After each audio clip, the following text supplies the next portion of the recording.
सिकंदर साहब जो कॉर्पोरेट में एक बहुत बड़ी पोस्ट पर थे, जब वो रिटायर हुए तो उन्होंने अपनी सारी जमा पूंजी से शहर के बाहर एक घर खरीदा।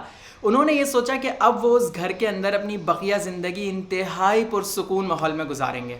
जुलाई के महीने में वो वहाँ शिफ्ट हुए और उन्होंने अपने घर के आगे एक प्यारी सी टेबल लगाई, कुर्सियाँ लगाईं और सोचा कि यहाँ पे रोज़ शाम में बैठ के चाय पियेंगे और ज़िंदगी का लुत्फ़ उठाएंगे।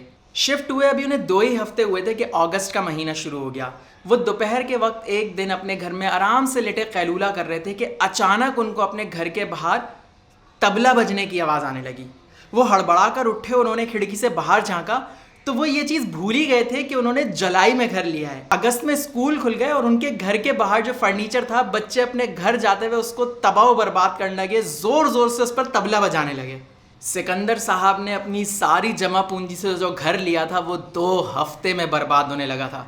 उनको पता था कि अगर उन्होंने बच्चों को मना किया कि बेटा यहाँ पे तबला मत बजाओ, तो वो बच्चे और बजाएंगे, ऐसे ऐसे वक्तों में बजाएंगे कि उनकी रूह तड़प उठेगी। तो सिकंदर साहब थे कॉर्पोरेट के आदमी जिन्होंने दुनिया बहुत देखी हुई थी और ऐसे बहुत सोंगों ने उन्होंने ऐसे चुटकियों में उड़ाया था। तो जब उन्होंने उन बच्चों को ये करते हुए देखा ना, तो उनको आया एक रेवोल्यूशनरी आइडिया।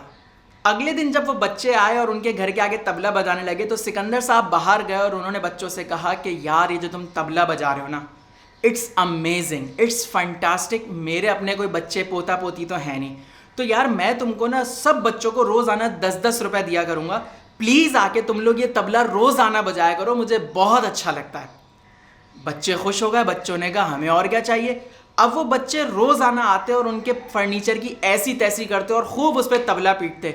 सिकंदर साहब बाहर निकलते और हर बच्चे को 10-10 का नोट पकड़ा देते और इस बात को तकरीबन हफ्ता गुजर गया। उसके बाद एक दिन सिकंदर साहब बाहर निकले, बच्चे तबला बजा रहे थे। सिकंदर साहब ने कहा यार देखो, बात यह है कि मैं हूँ एक रिटायर आदमी, मेरे पास इतने पैसे तो हैं नहीं, तो तुम लोग रोज़ वैसे ही तो बजाया करते हो ना, तो एक काम करो, रोज़ ये तबला बजा देना, मैं पैसे नहीं दूंगा, लेकिन बस तबला मुझे सुनना है क्योंकि मुझे बड़ा मज़ा आता है। बच्चों ने कहा अबे ओ बुड्ढे, क्या हो गया, मुफ्त का माल समझ रखा है, वही तेरे लिए रोज़ हम फ्री में तबला बजाएं? कद्दू बजाते हैं हम यहाँ तबला। कोई बच्चा अब यहाँ पे एक चू नहीं करेगा, एक आवाज़ नहीं निकालेंगे हम, तू बजवा के दिखा दे हमसे तबला। ये कहा और बच्चे वहाँ से सारे चले गए। और उसके बाद बच्चे शोर करते हुए आते भी थे तो रोज़ाना उनके घर के बाहर एकदम चुप करके गुजरते थे, इस कंजूस बुड्ढे को मुफ्त में एक आवाज़ नहीं सुनाएंगे हम। और वो बच्चे रोज़ाना उनके घर के आगे से ऐसे ही गुजर जाते थे। अब आप ये सोचकर हंस रहे होंगे यार कितने बेवकूफ़ बच्चे थे, इतनी छोटी सी चाल नहीं समझ सके वो सिकंदर साहब की। तो ये कहानी जब बचपन में मैंने हमदर्द नौनिहाल में पढ़ी थी ना, तो मैं भी यही सोच रहा था यार कितने बेवकूफ़ बच्चे हैं। लेकिन बड़े होकर जब मैंने इधर उधर देखा तो इस सिंपल सी टेक्निक से आधे से ज़्यादा दुनिया कंट्रोल की जा रही है। कैसे? इससे पहले आप ये समझें कि सिकंदर साहब ने बेसिकली किया क्या। देखिए, हमारे पास चीज़ थी कि बच्चे थे जो शरारत की वजह से, अपने बचपने की वजह से और अपनी मस्ती की वजह से तबला बजाना चाह रहे थे। सिकंदर साहब ने क्या किया कि ना तो उन्होंने वहाँ से बच्चे हटाए, ना उन्होंने वहाँ से अपने फर्नीचर को हटाया। उन्होंने जिस वजह से बच्चे बजा रहे थे ना, उस वजह को पहले अपने कंट्रोल में लिया। उसके बाद जब उन्होंने देखा कि वो बच्चे पूरी तरह अपनी वजह को भूल चुके हैं कि वो क्यों बजा रहे थे, उन्होंने उस वजह को ख़त्म करके पहले वो पैसे के ऊपर ले आए। और वो पैसा था वो जो वो खुद कंट्रोल कर रहे थे।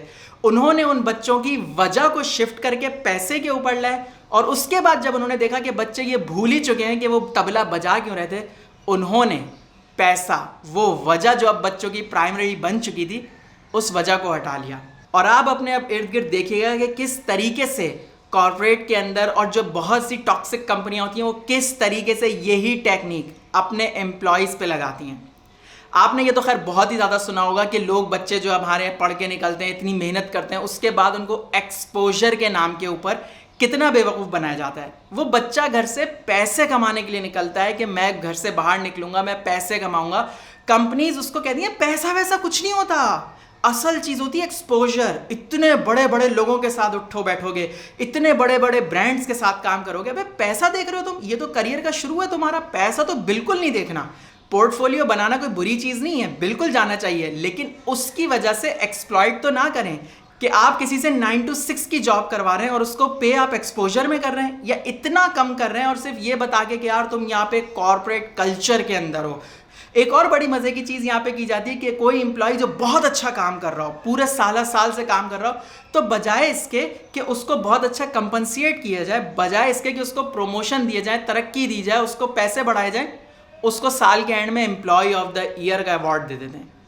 मतलब उसके अम्मा अब्बा ने बचपन में इसलिए उसको पढ़ा लिखा के बड़ा किया था, उसके अब्बा ने पेट काट काट के उसकी ज़रूरतें इसलिए पूरी की थी कि वो साल के एंड में 150 रुपए वाला एक सर्टिफिकेट लेके आ जाए कि हमारा बच्चा तो एम्प्लॉय ऑफ द ईयर था। उसको क्या ज़रूरत है एक वो 250 रुपए वाली ट्रॉफी की, उसको क्या ज़रूरत है एक छोटे से कागज़ के टुकड़े की। उसको पैसों की ज़रूरत है, उसको एक अच्छे लाइफस्टाइल की ज़रूरत है जिसके लिए वो घर से निकला था। पूरी कंपनी के सामने सीईओ शकूर साहब ने मुझे ये अवार्ड दिया, सब ने देखा, सब ने खड़े होकर 2 मिनट तक तालियां बजाई। उन तालियों से जाके सालन पका लिया अब अपने घर में।